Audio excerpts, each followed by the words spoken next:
Era costumbre que los parientes y convecinos invadieran las moradas de los enfermos para acompañarlos, dando muestras de sentimiento, así como los moribundos despedirse de los circunstantes cuando llegaba su última hora.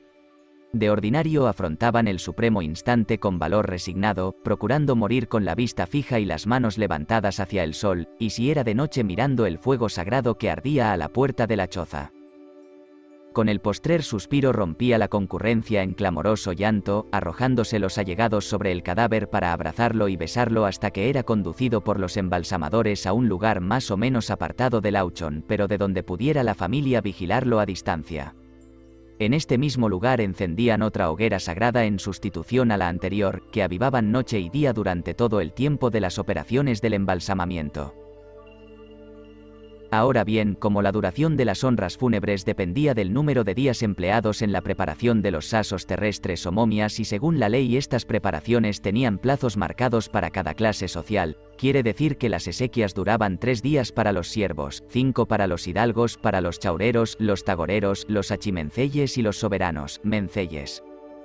Dentro de estos períodos el saso ausente vagaba entre sus familiares recorriendo las viviendas del Auchon, enterándose de las conversaciones, participando de las comidas, favoreciendo a los amigos y castigando no solo a sus contrarios sino a los que mostraban tibieza en sus manifestaciones, ya metiéndoles miedos o encarnando en ellos. De aquí las demostraciones de una piedad exagerada, de los estrepitosos duelos por un doble sentimiento de pena y terror como aún acontece en no pocos caseríos de la isla. Las familias metidas y trucadas en los aucheros, bebiendo tibejas de leche o de sustancia de cabra entre el bajo susurrar de los acompañantes, ofrecían ratos alternados de silencio y de ruidosas lamentaciones. Después de un compás de reposo y a guisa de salmo, surgía de pronto la voz quejumbrosa de cualquiera de los asistentes haciendo la apología de alguna virtud, hecho heroico o favor recibido del muerto, concluyendo en llanto que era coreado a pulmón lleno por toda la concurrencia. Y así permanecían noche y día hasta ser mirlado el saso. Es evidente que tanto dolor exteriorizado, fuera de medida hasta por las personas menos ligadas al finado, más obedecía a la inquietud por una mala partida del saso ausente que sabían rondaba entre ellos vigilándolos que a un sentimiento de pena, no siendo paradójico afirmar que después de muertos se temían más que en vida. Entre los guanches el dogma de la resurrección y el principio de la perpetuidad de la carne, o sea de la conservación de los cadáveres, eran conceptos correlativos. La muerte dentro de sus creencias religiosas era sencillamente la separación temporal de los dos sasos que constituyen la personalidad humana, como ya dijimos, que al realizarse, uno de ellos se ausenta para volver más tarde a encarnar en el otro que permanece en la tierra esperando. De aquí que desde el rey al último siervo se hallaran obsesionados por la idea de eternizar sus restos mortales y que el Estado fuera el encargado de cumplimentar tan suprema como universal aspiración. Por esto los beneficios de dicha piadosa institución nacional alcanzaba a todos los habitantes, como también lo expresa el historiador Viana, aunque con las desigualdades inherentes a una sociedad organizada bajo un régimen de privilegios que hacían extensivos al otro mundo. Ocupándose Fray Alonso de Espinosa de los funcionarios a quienes tenían encomendado este servicio, dice: los naturales de esta isla, piadosos para con sus difuntos, tenían por costumbre que cuando moría alguno de ellos llamaban ciertos hombres, si era varón el difunto, o mujeres, si era mujer, que tenían este por oficio y de esto vivían y se sustentaban. Mas los hombres y mujeres que los mirlaban, a los muertos, que ya eran conocidos, no tenían trato ni conversación con persona alguna, ni nadie osaba llegarse a ellos porque los tenían por contaminados. Mas ellos y ellas tenían su trato y conversación, y cuando ellas mirlaban a alguna difunta, los maridos le traían la comida y por el contrario. Aparte de que dentro del régimen social guanchinesco las artes, oficios y demás trabajos no eran remunerados en el sentido de la utilidad privada, es legendario que tan importante servicio estaba encomendado por el Estado a corporaciones especiales de ambos sexos de la vilipendiada clase de los achicaxnais, que revestían carácter sacerdotal entre los de su casta, tradición igualmente recogida por Mr. Daubenton, citado por Viera y Clavijo, quien escribe que los descendientes de los aborígenes le aseguraron de que el arte de embalsamar los cuerpos era conocido de sus mayores, y que había en su nación cierta tribu de sacerdotes que hacían de él un secreto y casi un misterio sagrado. De modo que, si nadie osaba llegarse a ellos porque los tenían por contaminados, como dice Fray Alonso de Espinosa, igual interés mostraban los embalsamadores en rodearse del mayor sigilo. Por esto siempre fue un misterio no ya para los conquistadores sino para los mismos guanches el arte de momificar los cadáveres, y cuanto se ha dicho o diga sobre el particular no pasan de meras hipótesis, de noticias indirectas o de naturales deducciones tomando como fuente el estudio de las necrópolis, que es lo que vamos a exponer como resultado de nuestras investigaciones. Verdad es que aunque los procedimientos y los medios industriales que empleaban estuvieran a cubierto de las indiscreciones, no fue óbice para que los indígenas se formaran una idea confusa de sus prácticas, puesto que si bien a distancia vigilaban a sus difuntos, y para conocer muchas de las primeras materias recolectadas por la administración pública con destino a los embalsamamientos. Sábese por esto que utilizaban productos naturales resinosos, óleo o goma resinosos, esencias y otras sustancias aromáticas por recoger los jugos que fluían espontáneamente o por incisiones practicadas en las cortezas de los dragos, pinos, almacigos, sabinas, cedros, cardones, tabaibas y otras plantas, las flores y hojas más o menos astringentes y aromáticas de la algáfita, guaidín, corona de la reina, algaritofe, granadilla, torbisquillo, romanillo, hierba de cumbre, hierba de risco, etc., así como otras sustancias desecantes, absorbentes o astringentes, ya de origen vegetal como el zumo del mocan y la corteza de haya, o de procedencia mineral tales como la sal común, piedra pómez, almagre, etc. De estas diversas materias unas eran empleadas tal cual las ofrecía la naturaleza y con otras preparaban lo conocido bajo el nombre genérico de bálsamo de los guanches, que se ignora si era uno o más productos diferentes. Ahora bien, del estudio que hemos hecho de algunos centenares de cuevas funerarias se deduce que los embalsamadores disponían de 3 procedimientos para mirlar los cadáveres, que empleaban según la categoría social del finado en conformidad con la ley, reservando naturalmente el más perfecto para los reyes o próceres y el más deficiente para los siervos, que denominamos, atendiendo al carácter más saliente que a nuestro juicio particulariza cada método, por rellenamiento, embadurnamiento y por desecación, teniendo de común sin embargo las operaciones preliminares. Es tradicional que entregado el cadáver de varón a los embalsamadores y de mujer a las embalsamadoras, lo transportaban en un chajasco al lugar elegido en las inmediaciones de la vivienda donde ya ardía la hoguera sagrada, lo tendían en el suelo sobre un lecho de ramas, briznas y hierbas secas aromáticas para después de lavarlo extraerle las entrañas respetando el sistema piloso. Practicaban una incisión penetrante, y esto lo hemos comprobado, a partir del extremo inferior de la línea alba en dirección del hipocondrio derecho, por donde sacaban todas las vísceras del vientre, y luego a través de dicha abertura dividían el diafragma para vaciar la cavidad torácica, no existiendo huellas de que intentaran la extracción de la masa encefálica. Nuevamente lo lavaban por dentro y por fuera, para colocarlo seguidamente encima de un chajasco con patas a manera de mesita, mientras el lecho de hierbas empapado de sangre, restos orgánicos y vísceras del difunto era arrojado a la hoguera sagrada, de propósito alimentada con gran cantidad de combustible aromático, de sabina, ajafo, etc., para consumir hasta el último residuo, evitando toda profanación.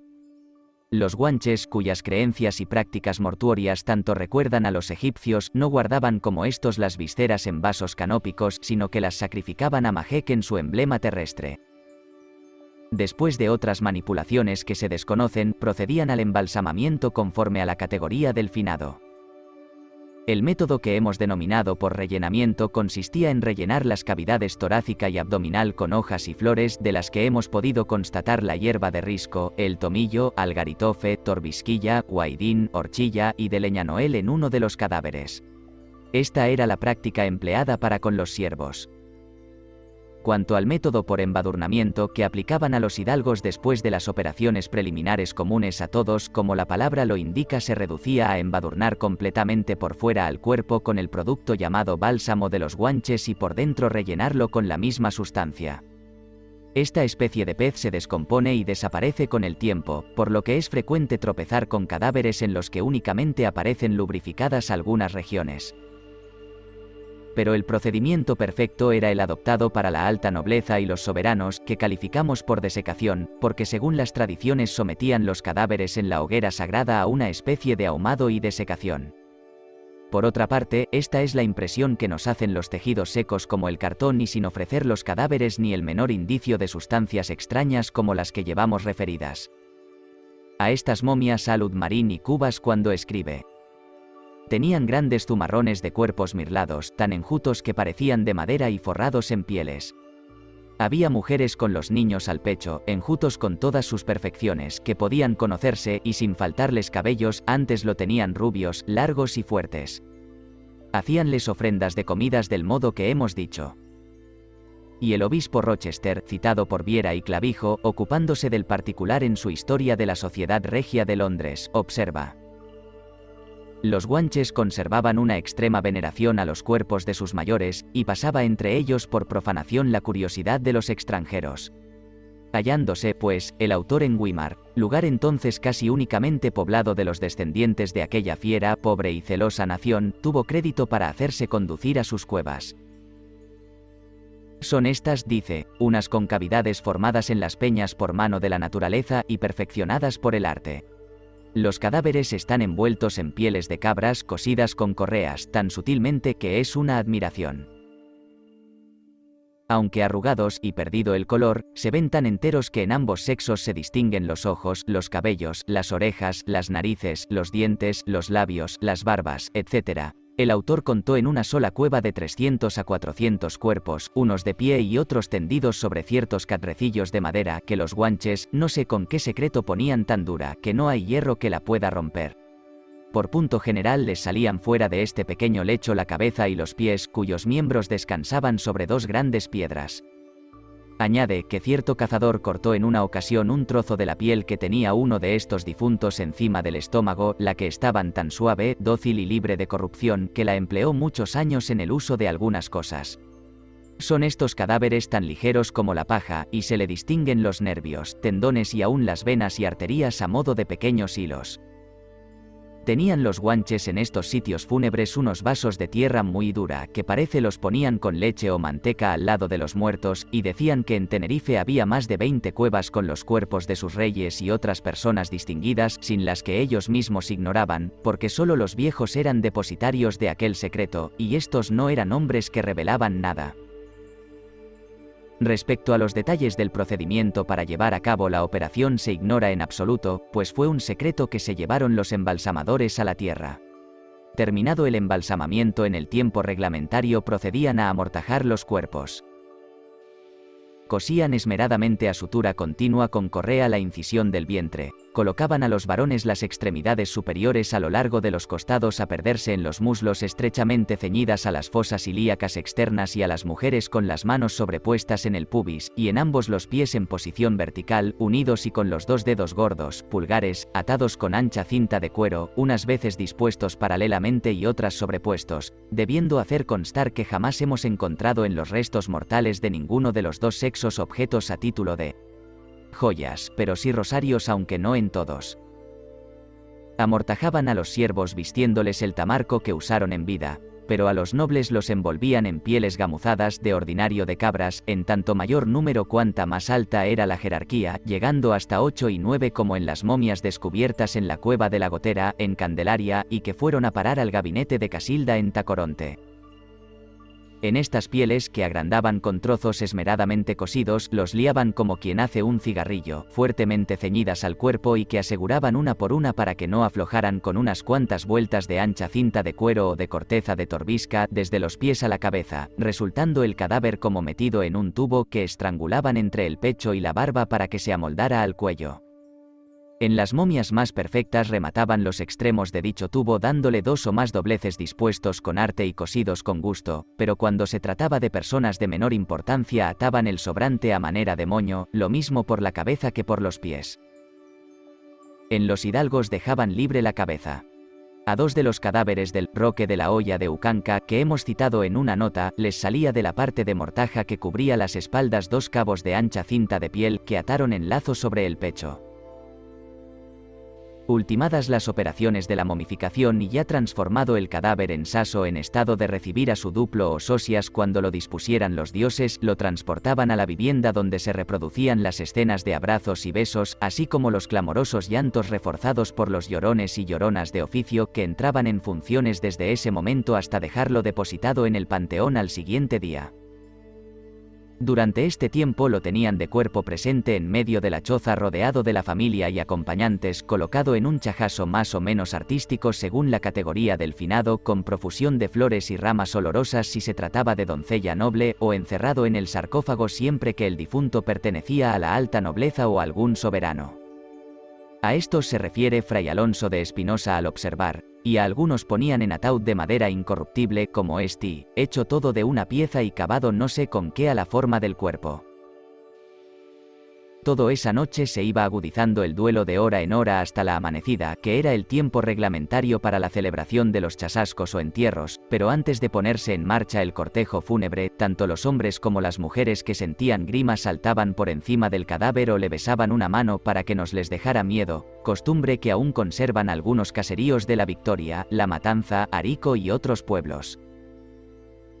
La comitiva, que iba atronando los aires con sus lamentaciones, jalábase formada por los individuos de ambos sexos de la familia civil y de la individual, precediendo las mujeres y detrás los llorones, sacerdotes, amigos y numerosas personas de los distintos auchones o tagoros según el prestigio y clase del difunto. Llegada a la necrópolis, después de un variado ceremonial del clero en medio de grandes alaridos del séquito, encerraban con el saso cierta cantidad de alimento y tapiaban cuidadosamente la puerta de la gruta, alimento que como ya dijimos renovaban de vez en cuando por fuera de la cueva para que comiera el sosia en sus visitas. Seguidamente los doloridos y todo el acompañamiento retornaban al auchón para disolverse después de celebrar el banquete fúnebre que daba el muerto. Porque el difunto arrastraba consigo su capital social, es decir, gastaba en un banquete su reserva cuatrimestral y un número de cabezas de las reses de la quita equivalente al que usufructuaba. Se heredaba a sí propio consumiendo la herencia en una espléndida comida, pues es sabido que él era uno de los comensales. Cuanto a la ágapa fúnebre de los siervos debía ser poco aparatosa, por ignorarse cuál fuera el origen de los recursos, aunque es probable salieran del paso con los medios limitados de que disponían los auchones respectivos. Como los guanches carecían de instrumentos metálicos y las cavernas naturales que les servían de panteones son de basalto u otra roca dura, convertían sus sentimientos de piedad en acomodar con mano solícita a los sasos lo más decorosamente que podían, procurando desvanecer los relieves y baches del pavimento con pisos de barro gredoso o solándolos con lajas, sobre el que los colocaban sin orientación determinada, unas veces de pie, por lo general tendidos ya aisladamente o bien en rimeros de 3, 4. 5 o más, coincidiendo en ocasiones las cabezas y otras los pies de unos con las cabezas de otros, particularidad más pronunciada en los mausoleos de la nobleza que en los de siervos.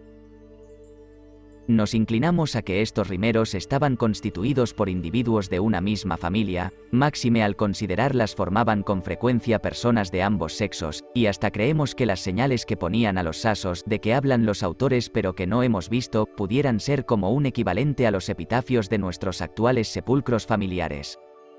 Y esta interpretación es tanto más racional cuanto hemos encontrado cavernas funerarias con dichos cuerpos sobrepuestos, sin embargo de haber capacidad sobrada para yacer por separados. La colocación de los cadáveres en los panteones de la nobleza afectaban los siguientes modos. 1. Los reyes y próceres en sarcófagos, ya de la tí del pino como el de la cueva del Picacho de que hemos hablado o de otra madera incorruptible como uno de cedro encontrado en Petapodón, de Weimar, de una sola pieza y sin tapa como me aseguraron. Contenía una momia de adulto y las de 2 niños. 2. Sobre chajazo pero provistos de 4 patas como de medio metro de altas como uno descubierto en el barranco de Amara, en Arona, que contenía los restos de 3 cadáveres sobrepuestos. Esta especie de chajascos son los conocidos por los autores con los nombres de andamies o catresillos. 3. Tendidos sencillamente encima de una tabla de sabina, por ejemplo, como la que descubrimos en la cueva de la Gambuesa en Igueste de Candelaria. La tabla era más larga que el difunto. 4. Amontonados en una como tarima, como en la cueva del Roque de la Hoya de Ucanca, formada por 2 palos de 3 varas de largo, uno de sabina y el otro de pino, dispuestos paralelamente a una vara de distancia, apoyados por uno de sus extremos en las grietas naturales de las paredes y descansando por el otro en 2 pequeños majanos de piedra, sobre los que improvisaron un piso con 6 lajones de piedra tosca. Ofrecía los restos de 8 cadáveres coincidiendo las cabezas. pero en las cuevas del Risco de Polegre y del Rincón en el barranco de Tamadaya, en Arico, en ambas los largueros de Sabina tenían encima otros atravesados de la misma madera. 5. Sobrepollos de piedra hechos con bastante esmero, arrimados a las paredes de las cavernas como de 2 metros de largo, 1 medio de alto y de 0,60 centímetros a 1 metro de anchos, ofreciendo el aspecto de pesebreras con los bordes libres sobresaliendo como una tercia del fondo embaldosado con lajas. En estos pollos apilaban las momias, siempre boca arriba. De esta variedad recordamos la cueva de Juan Luis en la ladera de Huimar, 3 en el barranco de Amara en Arona y la cueva de la Ventana, en Las Cañadas como a unos 3 kilómetros del llano de Maja. 6. De pie animadas a las paredes como refieren los historiadores, o acurrucadas en un rincón como la momia de un niño de 12 años en una cueva en Vilma, cumbre del Valle Santiago, o bien en pilas sobre el suelo de 7 y más cadáveres como en la cueva de la Gotera en Candelaria. Respecto a las necrópolis de los siervos, utilizaban el suelo de las grutas tal cual los ofrece la naturaleza, aunque algunos los tenían embaldosados con lajas como una cueva del Risco Bermejo en Chinama y otra en Barranco de Gorda, ambas en Granadilla, así como en la de Posadas en el barranco de la Horchilla de San Miguel y de la Marrera en Huimar, y en ocasiones, pocas, les ponían piso de barro gredoso amasado, como en la del Bucio ya citada. Concretábanse a colocar los cadáveres sobre el pavimento, a veces sobreponiéndolos como dijimos, pero otras sobre una alfombra o lecho de plantas, ya de hierba de risco como en 2 cuevas del barranco de Tajo en Arico, bien de escobones y granadilla como en la cueva de la Reina en Arafo, ora de ramas de leña blanca cual las cuevas de Vinchergue en Adeje y también de ajafo en los salones de Guasa, en Arona. Ignoramos si esto fue costumbre general y que hayan desaparecido los restos vegetales por la acción destructora del tiempo y por la humedad y desprendimientos de los techos de las cavernas. Y terminamos este particular con una observación. Descontados los rosarios de uso común, ¿por qué se encuentran en los mausoleos de los siervos anzuelos, taonas, punzones de hueso, muelas de molino, agujas, fragmentos de cerámica, etc.? ¿Y con nada de esto se tropieza en los panteones de la nobleza? ¿Pondrían a los sasos de las clases de los achicaxnas y achicaxnais los instrumentos de sus respectivos oficios para que siguieran ejerciéndolos en el otro mundo a favor de sus señores? De ordinario tapaban la puerta de las necrópolis con una pared doble de piedra seca muy bien hecha y a veces con una doble o triple pared, otras con grandes lajones de piedra viva empinados cuando son de boca estrecha y algunas, muy pocas, con pared a piedra y barro como en la cueva de Vilma del Valle Santiago. Aunque en escaso número existen huellas de que en un tiempo algunas razas inhumaran sus cadáveres en túmulos y menires. Recordamos de un túmulo en las Galletas de Arona y de otros en el Traste y la Ladera en Chasna junto al Pinalito.